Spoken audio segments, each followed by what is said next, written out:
क्या आप थोड़ा सा आगे खिसक जाओगे? इंग्लिश में बोलेंगे can you scoot over a bit? Can you scoot over a bit?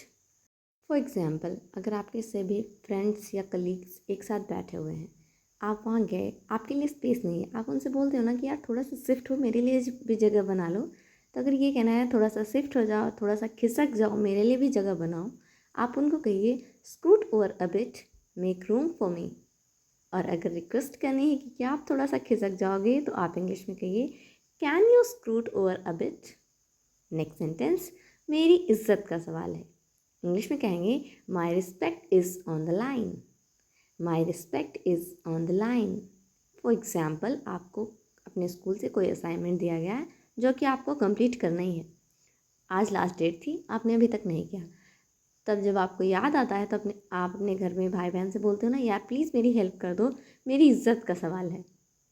तो आप उनको कहिए please help me, my respect is on the line. Next sentence, उसकी इज्जत मिट्टी में मिल गई। इंग्लिश में कहेंगे his dignity ended in smoke.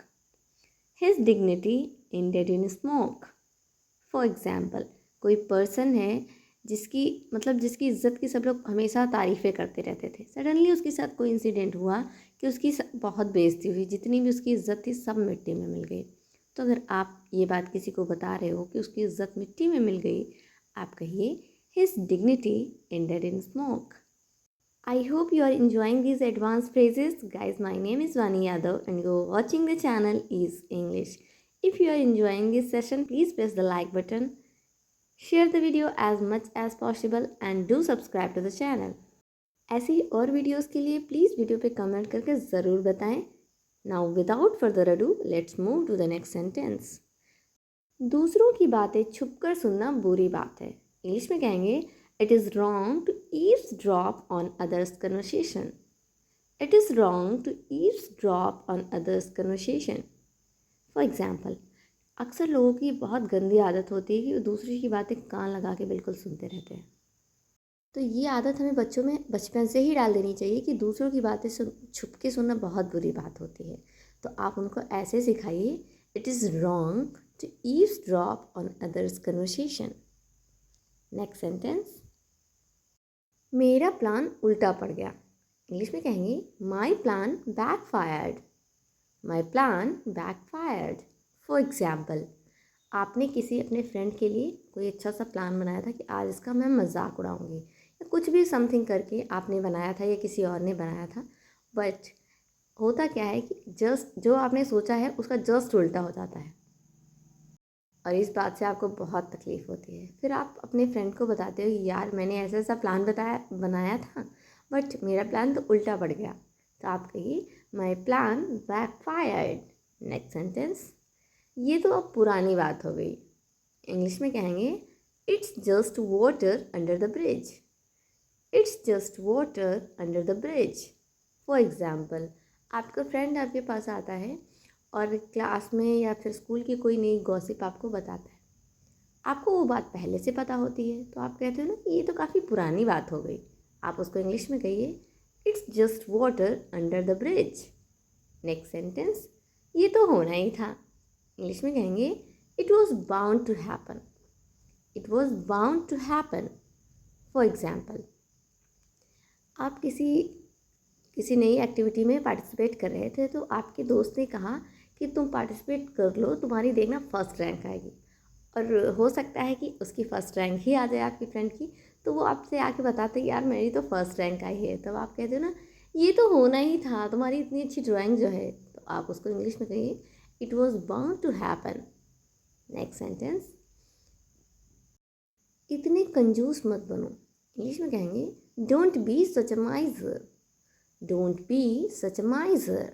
For example, आपके नोन में कोई ऐसा पर्सन है जो अपनी ज़रूरत की चीज़ें भी नहीं खरीदता है, मतलब पैसे बहुत कम खर्च करता है।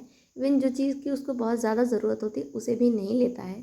तब आप उसे एडवाइस करते हैं ना कि यार इतना भी क्या कंजूस बनना, जिस चीज़ की तुम्हें ज़रूरत है वो तो तुम्हें लेना ही चाहिए। तो अगर ये कहना चाह रहे इतने भी कंजूस मत बनो, आप उसे इंग्लिश में कहिए don't be such a miser. Next sentence, दाल में कुछ काला है। इंग्लिश में कहेंगे something is fishy. Something is fishy. For example, आपका बर्थडे आने वाला है और तो सभी लोग आपके बर्थडे की प्लानिंग कर रहे हैं, बट कोई आपको बता नहीं रहा है और सब लोग मिल के ग्रुप बना के उसमें गॉसिप कर रहे हैं। तो आपको लगता है कि कुछ तो गड़बड़ है, क्योंकि आपको एग्जैक्ट नहीं पता होता है। तो आप कहते हो कुछ तो गड़बड़ है, दाल में कुछ काला है, ये सब लोग मिल के क्या कर रहे हैं। तो अगर आप ये कहना चाह रहे हो दाल में कुछ काला है, तो आप उनको कहिए something is fishy. Next sentence, तुम इतने चिड़चिड़े क्यों हो। इंग्लिश में कहेंगे why are you so petulant. Why are you so petulant? For example, अक्सर क्या होता है, कुछ लोगों को आपने देखा होगा हर बात पे गुस्सा करते हैं, हर बात पे गुस्सा करते हैं। मतलब वो गुस्सा करना चाहें या नहीं, उन्हें चिड़चिड़ापन उनके अंदर होता है। कोई भी बात बोलो वो तेज़ से ही आंसर करते हैं। तो आप भी गुस्सा हो जाते हो और उनसे पूछते हो ना कि तुम इतने चिड़चिड़े क्यों भाई, हर बात का आंसर इतने गुस्से में क्यों देते हो। तो आप उनको पूछिए why are you so petulant. Next sentence, जीवन में उतार चढ़ाव लगे रहते हैं। इंग्लिश में कहेंगे life is full of vicissitudes. Life is full of vicissitudes. For example, आपने अक्सर लोगों को ये सुना होगा कहते हुए कि ये लाइफ है, कभी खुशी होती है तो कभी गम होता है, उतार चढ़ाव हमेशा लाइफ में लगे ही रहते हैं। तो अगर आप भी ऐसा एक सेंटेंस किसी से बोलना चाहते हो कि जीवन में उतार चढ़ाव लगे रहते हैं, आप इंग्लिश में कहिए life is full of vicissitudes. Next sentence, उसकी आशाओं पर पानी फिर गया। इंग्लिश में कहेंगे his hopes were dashed to pieces. His hopes were dashed to pieces. For example, आपकी कोई फ्रेंड है जिसने अपने दोस्त से या आपसे ही बहुत सारी उम्मीदें लगा के रखी थी, बट आपने कोई ऐसा काम कर दिया या उसके फ्रेंड ने कोई ऐसा काम कर दिया कि उसकी सारी उम्मीदों पे पानी फिर गया, उसकी सारी उम्मीदें टूट गई। तो अगर आप ये बात कहना चाह रहे हो कि उसकी सारी उम्मीदों पे पानी फिर गया या फिर उसकी सारी उम्मीदें टूट गई, आप इंग्लिश में कहिए his hopes were dashed into pieces. Next sentence, आज मेरा दिन ही खराब था। इंग्लिश में कहेंगे I got up on the wrong side of the bed today. I got up on the wrong side of the bed today. For example, आप morning में उठ के गए कहीं और आपके साथ कुछ ऐसा हो गया कि आपका मूड ख़राब हो गया। आपने कहा आज तो मेरा पूरा दिन ही ख़राब था, पता नहीं क्या हुआ था मेरे साथ। तो अगर ये कहना है आज मेरा पूरा दिन ही ख़राब था या फिर आज मेरा दिन ख़राब था, इंग्लिश में कहिए आई got up on the wrong side of the bed today. Next sentence, मैं यूँ गया यूँ आया। इंग्लिश में कहिए आई will be back in a flash. I will be back in a flash. For example, आप कहीं जाना चाह रहे हो, मम्मा आपको जाने नहीं दे रही, तब आप उनसे रिक्वेस्ट करते हो ना कि मम्मा बस मैं यूँ गया और यूँ आया। आप उनसे इंग्लिश में कहिए mumma I will be back in a flash. Next sentence, अंधेरे में तीर मत चलाओ। इंग्लिश में कहेंगे don't make a wild guess. Don't make a wild guess. For example, अक्सर क्या होता है, आपने देखा होगा लोगों को तुक्का बहुत लगाते हैं। मतलब कोई चीज़ उन्हें पता नहीं होती फिर भी वो गेस करके बोल देते हैं। तो आप उनसे कहते हो ना ज़्यादा अंधेरे में तीर मत चलाओ। तो अगर आप उनको एडवाइस कर रहे हो कि जो चीज़ आप नहीं जानते हो उसके बारे में मत बात करो, अंधेरे में तीर मत चलाओ, तो आप उनको कहिए don't make a wild guess. Don't make a wild guess. Next sentence, दिखावे से बाहर निकलो। इंग्लिश में कहेंगे snap out of pretension. Snap out of pretension. For example, आपने अक्सर देखा होगा कि कुछ लोग जो होते हैं बहुत दिखावे पे भरोसा करते हैं। हर चीज़ में उन्हें दिखावा चाहिए होता है, ज़्यादा हर चीज़ का अपनी शो ऑफ करते हैं।